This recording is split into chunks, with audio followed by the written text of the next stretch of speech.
আজিৰ যিটো বিতৰ্ক চলি আছে সেই বিতৰ্কটোত বাকী কমিটিৰ লগত ধৰক আমাৰ কোনো মতানৈক্য হোৱা নাই এতিয়ালৈ মাত্ৰ এখন কমিটি আপোনাৰ আমাৰ আছিল 30 এপ্ৰিল সোণাৰী চাপৰি ৰঙালী বিহু সন্মিলিত এইখনৰ মতে তেওঁলোকৰ সভাপতি হ'ল মদন সোণোৱাল আৰু সম্পাদকদ্বয় বিশ্বজিৎ খনিকৰ ৰূপজ্যোতি শইকীয়া ইয়াৰে একজনকো মই চিনি নাপাওঁ প্ৰথম কথা আৰু সেই কমিটিখনৰ কথা পাতিছিলে ৰুবুল বুলি ল'ৰা এজনে তেওঁলোকে বাইদেউহঁতক পাইছিলে বৰপেটা প্ৰশান্তি লজত প্ৰগ্ৰেম কৰি থাকোঁতে তেওঁ ভাত খুৱাইছিলে আৰু এনেকৈ চিনাকি দি পেলাই এগ্ৰিমেণ্টটো হৈছিলে যে বাইদেউ আহক আমি দুখীয়া জেগা এইটো কৰিব লাগে তো আমাৰ আগদিনা মাজুলী আছিল মাজুলীৰ পৰা আমি ওলাই ঢকুৱাখানা তেওঁলোকৰ যে থকা খোৱাৰ কিবা সুবিধা আছে নেকি তেওঁলোকে যে নাই ঠিক আছে আমি মাজুলীত ষ্টে কৰি পেলাই আমি আবেলি টাইমত ওলাই গুচি আহিছোঁ মাজুলীত খুব ধুনীয়া আতিথ্য পাইছোঁ মাজুলীবাসী আমাক মৰম দিছে আৰম্ভণি এগ্ৰিমেণ্ট কৰিব যাওঁতে তেওঁলোকৰ লগত মানে বেলেগ একো নাই মুখা দি পেলাই বাইদেউ সম্বৰ্ধনা জনাই আমাক গুৱাহাটীত নিমন্ত্ৰণ কৰি আহিছে তাৰপিছত তেওঁলোকৰ লগত আমাৰ কোনো হেৰিয়ে নাই তাৰপিছত এই এগ্ৰিমেণ্টখন কৰিছিলে এইটো সোণাৰী চাপৰি সন্মিলিত ৰঙালী বিহু এইখন আমাৰ এগ্ৰিমেণ্ট আৰ্টিকল 5ত এগ্ৰিমেণ্ট কৰোঁ আমি ইয়াতে চহী কৰিছে তেওঁলোকৰ সম্পাদক বুলি কৈ পেলাই সিদ্ধাৰ্থ শংকৰ গগৈ যেতিয়া এই মিছমেচ হ'ল তেতিয়া মই তেওঁলোকক ক'লোঁ যে আগদিনা ক'লোঁ আপোনালোকৰতো 5,000 দিয়া আছে এডভান্স আপোনালোকে আমি যিহেতু ইমান মোটামুটি আপুনি ধৰক আমি ঢকুৱাখানালৈ 11 ঘণ্টাৰ জাৰ্ণি গুৱাহাটীৰ পৰা ইমান দূৰ আহিছোঁ চব আহি কিনে মাজুলীৰ পৰা যিহেতু আমি কৰিছিলোঁ তাৰপিছত কি হ'ল আপোনাৰ ক'লোঁ যে কিবা এটা এডভান্স অলপ কৰাই দিয়ক 50,000 মান দিয়ক কাৰণ আমাৰতো খৰচা বহুত হৈ আছে আমাক লাগিব কৈছে আপুনি যোনটা টেনশ্যন নল'ব পইচা দি দিম এনেকৈ তাৰপিছত ক'লে দাদা কিবা এটা কমাব লাগিব মই ক'লোঁ তোমালোকৰ তাত যিটো আমি এমাউণ্ট এটা আমি কিছুমান জেগাত ক'ৰবাত আমি জেগা চাই 2-এটা ঠাইত আমাৰ কম বেছ হয় আমি চিডিউল মিলাওঁ যে ইয়াত আমি গ'লে তাৰ পৰা আকৌ তাত আহিলে আমাৰ খৰচা কম কিছুমানক আমি কমাই দিওঁ সেনেকৈ সেইটো আমাৰ মেনেজমেণ্টত চেপ্টাৰ ইফালে নহয় আৰু এই গোটেই টকাটো অকল মৰ্মিতা মিত্ৰই লৈ থকা নাই এই গোটেই আমাৰ গোটেই মিউজিয়াম গাড়ী তেল টোল টেক্স চাউণ্ড চিষ্টেম চাউণ্ডৰ ল'ৰা 10জন আমাৰ গোটেইখিনি দি পেলাই আপোনাৰ মেনেজমেণ্টকো আমাৰোতো সকলোৰে থাকে চব অসমীয়া ধুনীয়াকৈ সকলোৱে চলি আছে এটা পৰিয়াল কেন্দ্ৰিক যেনেকৈ থিয়েটাৰ চলে তেনেকৈ এটা বহাগ মাহটোত সকলো দলৰ লগত এনেকৈ চলি থাকে তো তেওঁলোকক পইচা দিব কওঁতে তেওঁলোকে ক'লে যে দি দিম তাৰপিছত গধূলি 7টা বজাত আমি উপস্থিত হ'লোঁ তেওঁলোকক এটা ৰুম দি দিলে 4-5জনক ড্ৰেছটো চেঞ্জ কৰাৰ কাৰণে তেওঁলোকৰ ষ্টে নাই তাৰপিছত আমাৰ গোটেই ল'ৰাখিনিক দি দিলে হেৰি আপোনাৰ এই কি কয়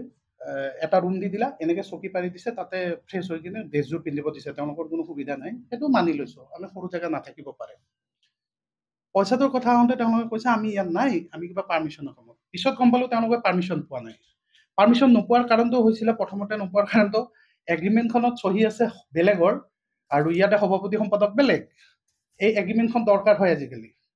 আৰু মৰ্মিতা মিত্ৰ বুলি ক'লে একদম পুলিচ প্ৰশাসনে টাইট কৰি দিছে যদি মৰ্মিতা আহিছে পাৰ্মিশ্যন ল'ব লাগিব নহ'লে আমি হেৰি মানে অনুষ্ঠানটো আৰম্ভ কৰাত দেৰি হ'ব আপোনালোকৰ তেওঁলোকে 10টা আহি পাইছে ল'ৰা 2জন আহি কিনে কৈছে যে পাৰ্মিশ্যন হ'ল আমি কাগজ দিছোঁ আপোনালোক বহক পে'মেণ্টটো অলপ কৰিলে তাৰপিছত তেওঁলোকৰ পে'মেণ্টটো টুকুৰাকৈ কৰিছে কৰি লাষ্টত তেওঁলোকে কৈছে যে 45,000 আপোনালোকক এতিয়া দিব নোৱাৰিম প্ৰগ্ৰেমৰ পাছত দিম বোলো মই নামানো মোৰ যিহেতু মেনেজমেণ্ট মই যিটোত কৈছোঁ মই নামানো বিফৰ শ্ব' লিখা আছে ইয়াত লিখা আছে full payment should be made before the show' start এগ্ৰিমেণ্টটো লিখাই আছে আৰু সেই হিচাপত আপোনালোকে এগ্ৰিমেণ্ট কৰি আহিছে সেইটো দিব লাগিব সিদ্ধাৰ্থ মোৰ এইটো কথা নাই তাৰপিছত সিদ্ধাৰ্থৰ 7টামান একাউণ্টৰ পৰা আমাক পে'মেণ্ট কৰি লাষ্টত একদম লাষ্ট মমেণ্টলৈকে তেওঁলোকে ক'লে যে চেক দিম চেক দিয়া 3টা চেক দি দিয়া আৰু লিখি দিয়া পেডত যে এইটো চেক নম্বৰ দিলোঁ আৰু যদি এইটো উদ্দেল নহয় তাৰ বাবে আইনীভাৱে জগৰীয়া হ'ম বুলি লিখি দিয়া আমি মানি ল'লোঁ চেকটো তাৰপিছত যেতিয়া ক'লোঁ যে চেকৰ লগত আধাৰ কাৰ্ডটো দি দিব আমাক ফটো ষ্টেট কৰি বা কিবা এটা কপি আমি তেতিয়া গম পাম কাৰ একাউণ্টৰ পৰা দিছে তেওঁলোকে এবাৰ আকৌ মিটিং কৰিলে কৈছে কি কমাব কওক আৰে তোমালোকে প্ৰগ্ৰেমটো আৰম্ভ নোহোৱাত কমত তোমালোকে ফুল পে'মেণ্ট কৰা কি দিব লাগে দিম তাৰপিছত কৈছে যদি আপোনাৰ এইটো নহয় তাৰপিছত 2জন মানে আহি কিনে ওপৰতে কৈ দিলে নালাগে শ্ব'টো কৰিব যাব দিয়ক পইচা ঘূৰাই ৰাখক যাব দিয়ক কথাটো এইটো নহয় আমি আহিছোঁ যেতিয়া শ্ব' কৰিমেই মই আপোনালোকে জনদাই দেখাই দিলে যে 2.5 ঘণ্টাৰ এগ্ৰিমেণ্ট হৈ থাকে কিন্তু মই অকলে 2 ঘণ্টা 10-15 মিনিট প্ৰগ্ৰাম কৰিছোঁ যদি এগ্ৰিমেণ্ট 2.5 ঘণ্টাৰ হৈ থাকে আৰু মই অকলে 2 ঘণ্টা 10 মিনিট প্ৰগ্ৰাম কৰিছোঁ এইটো এনাফ বুলি মই মনে কৰোঁ আৰু এজন আৰ্টিষ্ট কণ্টিনিউ 3 ঘণ্টা বা 2.5 ঘণ্টা প্ৰগ্ৰাম কৰিব নোৱাৰে কৰিব পাৰিলে মই কৰিব পাৰোঁ মই 2.5 ঘণ্টা কাৰণ মই 3 ঘণ্টা একেলগ মানে একদম নন ষ্টপ মই কৰিব পাৰো মই কৰি আহিছো অলৰেডি ৰাখৰ পৰা কিন্তু যদি কমিটিৰ মানুহ এনেকুৱা হয় তাৰ কেনেকৈ কৰিম আৰু গোটেই ষ্টেজটো যদি অকুপাইড কৰি ৰাখে কেনেকৈ কৰিম পৰিৱেশটো থাকিব লাগিব পৰিৱেশটো থাকিব মেইন কথা পৰিৱেশ আৰু আমাৰ বহুত যেতিয়া ভাল কো আছিলে ছিংগাৰজনক প্ৰথম গানটো গাই ছেকেণ্ড গানটো ঠিক ধৰিব আৰু তেতিয়া কৈছে এইবিলাক খোলা আৰু গেট আউট ইয়াৰ পৰা তোমাক গান গাবলৈ মাতা নাই আপুনি কো ছিংগাৰজন থাকিলে মই সি দূৰৰ হোটেলত আছে সেইকাৰণে মাতিব নোৱাৰিলোঁ তাৰপিছত মই কৈছোঁ প্লিজ দাদা এনেকৈ নক'ব তেওঁ আৰ্টিষ্ট হয় মানে তেওঁ নতুনকৈ আহিছে যদিও এনেকৈ নক'ব তাৰপিছত আমি উঠাই লৈ কিনে ঠিক আছে বন্ধ কৰা হ'ব তেওঁলোকে 2 ঘণ্টা তেওঁলোকক আমি মানে মৰ্মিতা বহিছিলে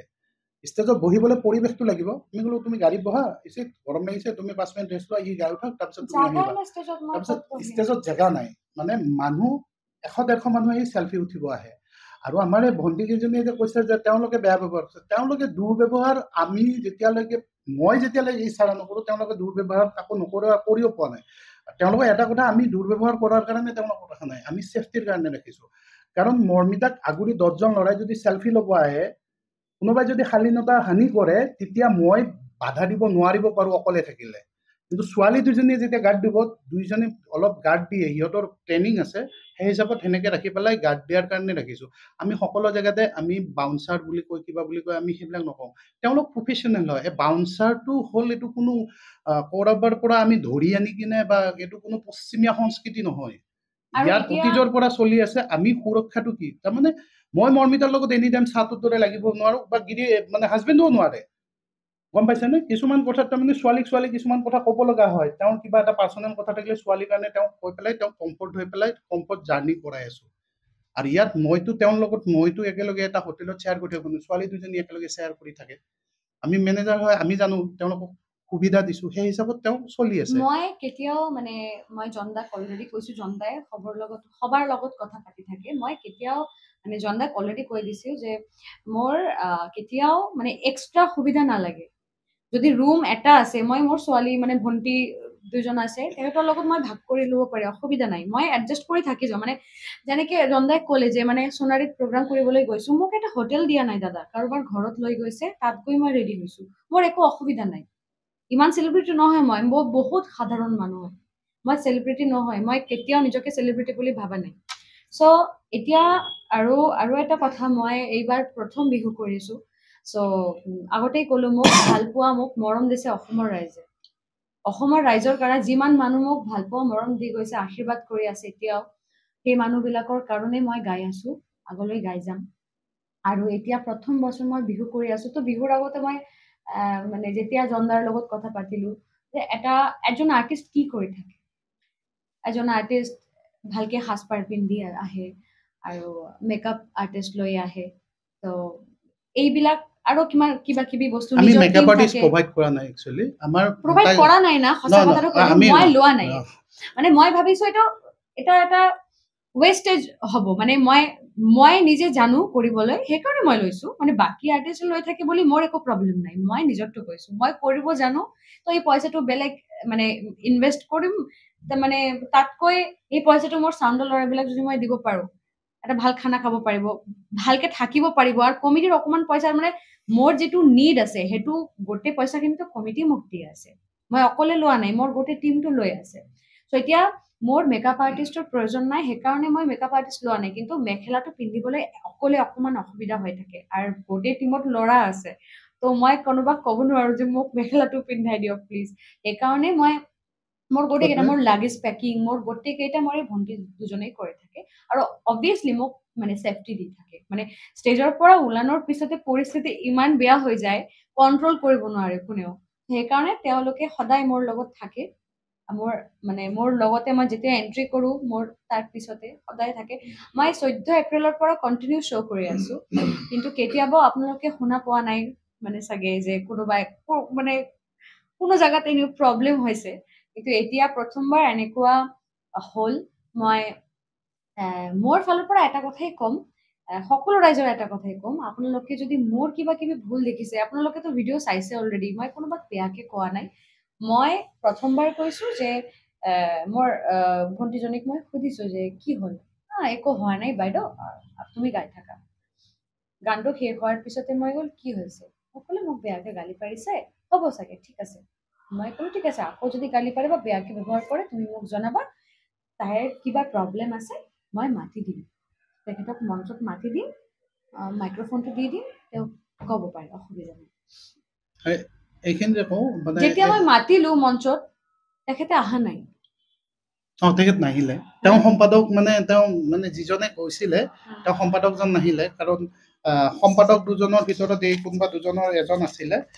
যিজনে চহী কৰিছে তেওঁ সিদ্ধাৰ্থ শংকৰ গগৈ, আমাক যিজনে চহী কৰিছিলে এগ্ৰিমেণ্টত, কাৰণ তেওঁলোকে নকৰে কি কাৰণত কোনো এজনে সাক্ষীটো চহী নকৰে। তেতিয়া এটা সন্দেহ হয় যে আপোনালোকে যদি বিষয়ববীয়াই চহী নকৰে, অকল বেলেগে কৰে কেনেকে যাম। তাৰপিছত সিদ্ধাৰ্থ শংকৰ গগৈৰ হৈ মই ক'লো আপুনি তেওঁ আই কাৰ্ড দি পেলাই আমাক আধাৰ কাৰ্ড দি পেলাই চহী কৰি আহিছে, তেওঁ ৰিস্ক লৈছিলে, আৰু আমি সম্পূৰ্ণ কথা তেওঁৰ লগতে পাতিছোঁ, আৰু তেওঁৱে এলিগেশ্যন আনিছে লাষ্টত, মানে তেওঁ অলপ শিক্ষিত হয়, তেওঁৰ লগত কোনে কি জড়িত হৈছে নাজানো, তেওঁৰ লগত আমাৰ কোনো আপত্তিও নাই। আমি যদি সোণাৰী চাপৰিত আমি তেওঁলোকক বেয়া কৰিব যোৱা নাই, আমি ভাল কৰিব, আমি গান গাই আহিছোঁ, তাত বেলেগেও লিখিছে, ভালকে লিখিছে, ভালকে লিখিছে, কমেণ্টত চাব যে আমি চাই আছিলোঁ আপোনালোকে অভদ্ৰামী অলপ বেছি কৰিছিল, কমিটিত 2-3জন লিখাই আছে কমেণ্টত, সেইটোতো আমি কোৱা নাই, তাৰে মানুহে কৈছে, কিন্তু তেওঁলোকে বাচিবৰ কাৰণে যিটো কৈছে সেইটো সম্পূৰ্ণ মিছা কথা। চাওক, আমি মেনেজমেণ্টৰ মানুহ, আমি 6 ষ্টাৰ হোৱাৰ আগত পইচা খোজাটো মোৰ ধৰ্ম বুলি ভাবি লৈছোঁ এতিয়া, কাৰণ প্ৰতিজন মেনেজাৰৰ এটা দায়িত্ব থাকে যে ইমান টকা ক'ৰ পৰা দিব। তেওঁলোকে খালি এটা কথাই কৈ আছে, এলিগেশ্যনটো আনিছে বাউন্সাৰে কিবা অভদ্ৰামী কৰিছে, কিন্তু যিটো শব্দ মই আপোনাৰ মিডিয়াৰ আগত ক'ব নোৱাৰোঁ। ছোৱালী হ'ল বুলিয়ে, বাউন্সাৰ হ'ল বুলিয়ে এই অসমীয়া ছোৱালী কেইজনীক যিটো ভাষাই দি ব্যৱহাৰ কৰিছে, সেই ভাষাটো মই আপোনালোকৰ মিডিয়াৰ আগত কেতিয়াও ক'ব নোৱাৰোঁ। আৰু তেওঁ নিজে কি কয় কৈছে যে মই পোৱা গ'ল ভুলতে, অমুক তমুক, বেয়া নাপাবা, মোক লাষ্টত কৈছে চৰি, মই বোলো ঠিক আছে তোমাৰ হৈ গৈছে হয়তো অলপ মানে এনেকুৱা, মই কৈছোঁ ঠিক আছে এইটো মই টেকেল কৰি ল'ম, এইটো কথা নাই, তালৈকে ঠিকে আছিল। পিছদিনা তেওঁলোকে আকৌ সেই কথাটোক লয়, কাৰণ তেওঁলোকে মঞ্চখন ছেফ দি থাকে। আপোনালোকে এটা ভিডিঅ'ত দেখা পাব, এজন মানুহে হাফ পেণ্ট পিন্ধি গেঞ্জি পিন্ধি পেলাই আমাৰ ড্ৰামৰ পিছফালে এনেকৈ আছিলে, মই তেতিয়া তেওঁকো নমাই দিছোঁ, মানে ইমানেই ডিষ্টাৰ্বেঞ্চ পাইছিলোঁ মঞ্চখনত। আৰু ভৱিষ্যতে আমাক কোনো মঞ্চত, আমি যিমান মঞ্চ কৰিলোঁ ক'তো মঞ্চত ডিষ্টাৰ্বেঞ্চ পোৱা নাই। লাষ্ট টাইমত কমিটি আহে নাচিছে সেইটো বেলেগ কথা, কিন্তু প্ৰথমৰ পৰাই যদি আপুনি মঞ্চখনত ভিৰ কৰেহি, এটা মাইণ্ডছেটত প্ৰগ্ৰেম এটা কৰি থাকোঁতে যদি অসুবিধা হয়, তেতিয়া গায়িকাই ক'ব লগা বাধ্য হয়। এতিয়া তেওঁ মাইকত কৈ দিছে, সেইটো প্ৰচাৰ হৈছে, সেইটো বেয়া ভাৱত কোৱা নাইতো। কোনোবাই কৈছে অশ্লীল ইংগিত দিয়া নাই, তেওঁ আগত আহি ভিডিঅ' কৰি আছিল বক্সটোৰ আগত, আমাৰ বাউন্সাৰ এজনীয়ে কৈ দিলে, ভণ্টি এজনীয়ে কৈছে দাদা বক্সটোৰ পৰা আঁতৰি ইয়াৰ পৰা কৰক। তেওঁ ক'লে অমুক আমি টকা দি মাতিছোঁ, কিবা দি মাতিছোঁ, আমাৰ মতে হ'ব, অমুক হ'ব তমুক হ'ব এনেকৈ। মই কৈছোঁ প্লিজ চুপ থাকা। তাৰপিছত বাইদেউ মই কৈছিলোঁ বোলে তেওঁ এনেকুৱা কমিটি কৈছে, ক'লে তেওঁলোকে বুজিব লাগে ন, কথাটো ক্লিয়াৰ হ'ব লাগে, একপক্ষীয়ভাৱে নিউজ কৰি কাকো ডমিনেট কৰি তেওঁ সোণাৰী চাপৰিত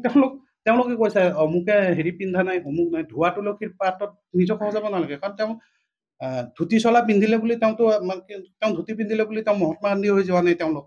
কাৰণ তেওঁলোকে যিটো কাম কৰিছে সেইটো কাম কোনো কমিটিয়ে কৰা নাই আজিলৈ। বিফ'ৰ শ্ব' পে'মেণ্ট আজিকালি প্ৰতিজন ছিংগাৰে লয়, কিয় লয় সেইটো চিকিউৰ, আৰু 50% এডভান্স বিচাৰিছিলোঁ, তাৰপিছতে তেওঁলোকৰ লগত আত্মীয়তা থকাৰ কাৰণে প্ৰগ্ৰেমৰ ঠিক 1 ঘণ্টা আগলৈ এটকাও পে'মেণ্ট লোৱা নাই। আমিও চাইছোঁ কিমান কৰে, মানে মাত্ৰ যিহেতু বন্ধ আছে, আমি কিবা কৰিলেতো আমি কৰিম, কাৰণ আমি যিহেতু মেনেজমেণ্টৰ মানুহ, আমি আমাৰ ফালৰ পৰা কৰিম এখন প্ৰগ্ৰেম। তেওঁলোকে ভয় খালে, আৰু এইকেইজন মানুহে যেতিয়া চহী কৰিব গৈছিলে, ইয়াৰে এজন মানুহ চহী নকৰে, সাক্ষীত চহী আছে তেওঁলোকৰ তাত এগ্ৰিমেণ্ট আছে, এগ্ৰিমেণ্টটো আপোনালোকে বিচাৰিব পাৰে কমিটিক, ঢকুৱাখানা কমিটিয়ে তেওঁলোকে প্ৰেছ মিট দিছে, তেওঁলোকক কওঁ আপোনালোকে চুক্তিখন ৰাজহুৱা কৰিলেও আমাৰ আপত্তি নাই, চুক্তিখনত কি লিখা আছে সেইটো চাই ল'ব। বিফ'ৰ শ্ব' পে'মেণ্ট আছে, থকা খোৱাৰ সুবিধা আছে, চাউণ্ড চেকৰ কাৰণে মিনিমাম 1 পৰা 2 ঘণ্টা আমি বিচাৰোঁ, কিন্তু আমি বিহু শ্ব' হিচাপত আমি আগতে ছেটিং কৰাই থাকে, আমি 20 মিনিট বিচাৰোঁ। তাতো তেওঁলোকে ছেটিংছত টাইম, মানে মিউজিচিয়ানখিনি উঠিয়ে বজাই দিব নোৱাৰেতো, কাৰণ এটা ছেটিংছত টাইম লাগে, সেইখিনিক লৈ গণ্ডগোল কৰিব সেইটো কথা নহয়। মানে মেইন কথাটো হৈছে, আৰু তাত ইমানেই মানুহ হৈছে ক্ৰাউড, মেবি 20,000, কাৰণ কমিটিয়ে কণ্ট্ৰল কৰিব পৰা নাই। জেগাটো সৰু আছিলে, বজাৰৰ গৃহ চাৰিওফালে, আৰু গাড়ী সোমাবলৈ জেগা নাই, আৰু মানে তেওঁলোকৰ সেইটো দোষ নহয়, তেওঁলোকৰ দোষটো হ'ল তাৰমানে কেনেকুৱা, ইমানখিনি ধুনীয়াকৈ কৰি পেলাই লাষ্ট টাইমত তেওঁলোকে যেতিয়া মোৰ মানে চাউণ্ডৰ ল'ৰাকেইটাক ভাতৰ পৰা উঠাই দিলে, মোৰ তেতিয়াও দুখ লাগিল, কিন্তু সেইটো আজিলৈ কোৱা নাই, মই চাউণ্ডৰ ল'ৰাকেইটাক সুধিব, গোটেইকেইটা ল'ৰা আমাৰ নলবাৰীৰ ল'ৰা। মই তাৰপিছত কৈছোঁ তহঁতে পইচা মই মাৰি দি আছোঁ, তহঁতে হোটেল এখনত খা, তাতে পইচাটো আমি দিম, সেনেকৈ দি ওলাই আহিছোঁ। পিছদিনাৰ পৰা তেওঁলোকে চৰ্চিত কৰি আছে, আৰু ইয়াত এটা লবি আছে, এণ্টি লবি আছে আমি গম পাওঁ কোনে কি পিছফালৰ পৰা হিংস দি আছে এনেকৈ কোৱা তেনেকৈ কোৱা তেওঁলোকৰ ইমান সাহস নহয় যে মিডিয়াত আহি কিনে এইটো ক'ব এইটো ক'ব তেওঁলোকেও প্ৰমাণ দিব লাগিব এগ্ৰিমেণ্টখন তেওঁলোকৰ তাত আছে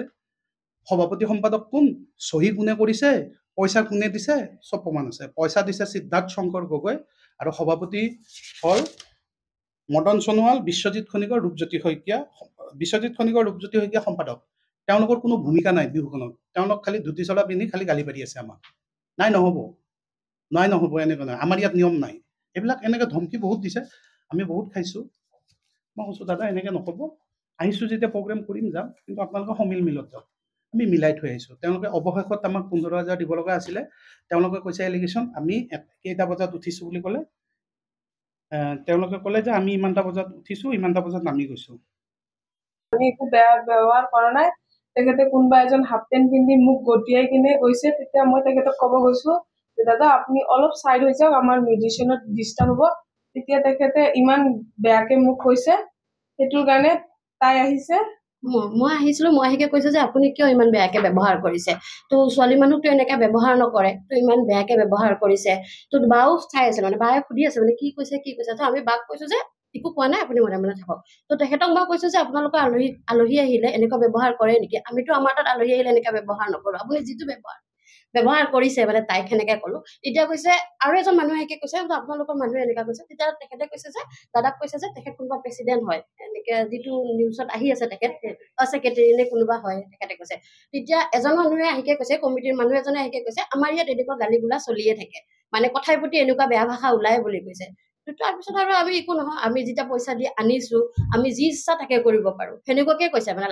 লাষ্টলৈকে সেনেকুৱাকে কৈছে আৰু গোটেই মঞ্চখনত মানুহবোৰ গোটেই ভৰ্তি হৈ আছে মানে কোনো কাৰো কথা নুশুনে তাতে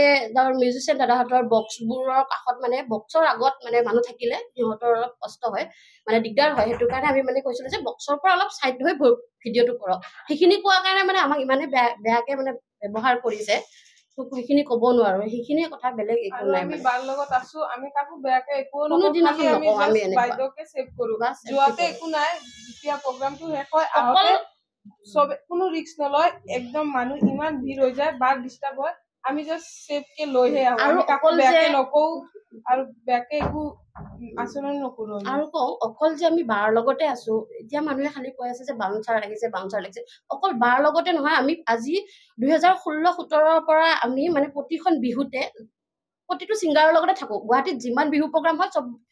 মানে বিহু প্ৰগ্ৰামতে বাউন্সাৰ ল'ৰা ছোৱালী ৰাখে তো আৰু আমি প্ৰতিখন বিহুতে মানে আমি শ্ব' কৰো মানে গুৱাহাটীত দেখাই পাই চাগে গোটেই বিহুতে মানে আমি থাকোৱে প্ৰায় ভাগ এইটো বছৰ মানে বিহু বুলি নহয় যিমান ইভেন্ট আহে ছিংগাৰ আহে যোনে নহওক মানে যিমান ইভেন্ট আহে আমিয়ে লওঁ আৰু আমি থাকোৱে তাত অকল আমি এই নহয় আমাৰ নিচিনা বহুত ছোৱালী আছে থাকে প্লাছ এইটো বছৰ মানে বাৰ লগত আছো আমি এই যিকেইদিন প্ৰগ্ৰাম হৈ আছে বিহুৰ তো সেনেকুৱাকে কৈ আছে অকল যে বাউন্সাৰ লৈছে বাৰ হেৰিৰ কাৰণে লৈছে সেইবোৰ কথা নহয় আমি মানে নন ষ্টপ ডিউটি কৰোৱে এইবোৰ ইভেন্টবোৰে কৰি থাকো বাকী একো ক'ব লগা নাই তেখেতে যিখিনি কৈছে বহুত বেয়াকে কৈছে আমাক ইমান বেয়া ব্যৱহাৰ কৰাৰ পিছতো আমি একো কোৱা নাছিলো এতিয়া তেখেতে আৰু আমাৰ বিষয়ে বহুত বেয়াকে ওলাই আছে তো সেইটো কাৰণে কি কম এতিয়া আমি হয়তো কৰ্তব্য হয় কাৰণ বাৰ ছেফটিৰ কাৰণে যেতিয়া মেনেজমেণ্টে আমাক মানে ৰাখিছে তো আমি তেখেতকতো হেৰি কৰিব লাগিব আৰু প্ৰগ্ৰাম শেষ হোৱাৰ পিছত যিটো পৰিস্থিতি হয় মানে ঠেলিয়াই গলটিয়াই বাক মানে যেনেকুৱা লৈ যায় ন আমিও নিজে মানে ছেফটি কৰি ৰাখিব নোৱাৰা হৈ যায় সেইখিনি সময়ত আপুনি বিচৰা বাতৰি পাব কেৱল নিউজ 18 এপত নিউজ 18 এপ ডাউনলোড কৰিবলৈ স্ক্যান কৰক এই QR কোড গুগল প্লে ষ্টৰতো পাব এই নিউজ 18 এপ